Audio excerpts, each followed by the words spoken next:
શક્તિ food ચેનલમાં હું આપનું સ્વાગત કરું છું। આજે હું આપની સાથે તલની ચીક્કીની રેસીપી શેર કરીશ। તલની ચીક્કી બનાવીએ ત્યારે કેટલો ગોળ જોઈશે, કેટલા તલ જોઈશે, ગોળને કેટલો શેકવો પડશે, એ બધા જ પ્રશ્નોના જવાબ આપણને આ રેસીપીમાંથી મળી જશે। તો સૌપ્રથમ આપણે 2 વાડકી તલ લીધા છે। તલને આ રીતે તવેથા વડે હલાવતા જઈશું અને તલનો ફૂટવાનો જ્યારે અવાજ આવે ત્યાં સુધી એને શેકી લઈશું। તલ શેકાઈ ગયા છે, એને આપણે એક વાસણમાં કાઢી લઈશું। હવે આપણે 2 વાડકી તલ છે, પણ એમાંથી આપણે એક વાડકીની વારાફરતી ચીક્કી બનાવીશું।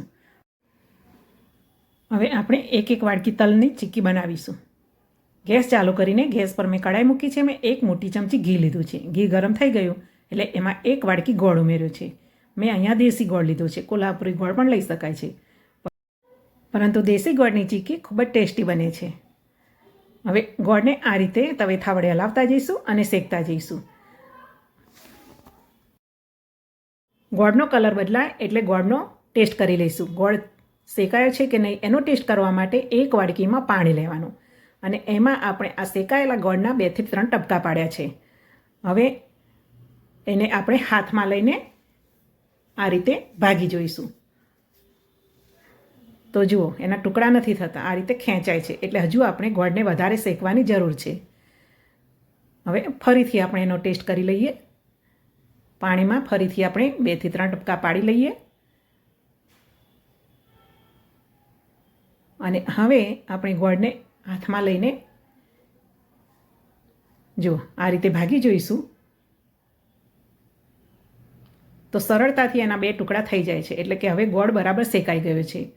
હવે આપણે એમાં તલ ઉમેરી દઈશું, ગેસની ફ્લેમ બંધ કરી દઈશું અને સરસ રીતે તલને ગોળ સાથે મિક્સ કરી લઈશું અને હવે આપણે એને ગેસ પરથી નીચે ઉતારીશું અને મેં પ્લેટફોર્મ ઉપર જાડું પ્લાસ્ટિક પાથરી રાખ્યું છે, એમાં લઈ લઈશું।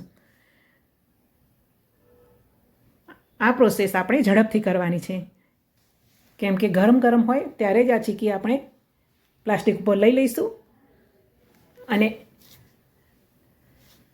એને હવે પ્લાસ્ટિકને આ રીતે ઉપર ઢાંકી દઈશું અને વાડકી વડે દબાવી લઈશું। આ રીતે વાડકી વડે દબાવીને ચીક્કીને ફેલાવી લઈશું। હવે આપણે વેલણ વડે વણી લઈશું। વેલણ વડે આ રીતે ચીક્કીને ચારે બાજુથી વણી લઈશું અને આપણે જેટલી પાતળી જાડી રાખવી હોય તે પ્રમાણે એને વણી લઈશું। અહીંયા આપણે પ્લાસ્ટિક જાડું જ લેવાનું છે, કેમ કે પાતળું પ્લાસ્ટિક હશે તો ગરમ ચીક્કી ચોંટી જશે। હવે બધી જ બાજુથી ચીક્કી વણાઈ ગઈ છે। ગરમ ગરમ હોય ત્યારે ફટાફટ આ રીતે વણી લેવાની છે, ઠંડી થઈ જશે તો જરા પણ વણી શકાશે નહીં અને ભાગી જશે। હવે એને આપણે ખોલીને એના ઉપર આડા અને ઊભા કાપા પાડી લઈએ।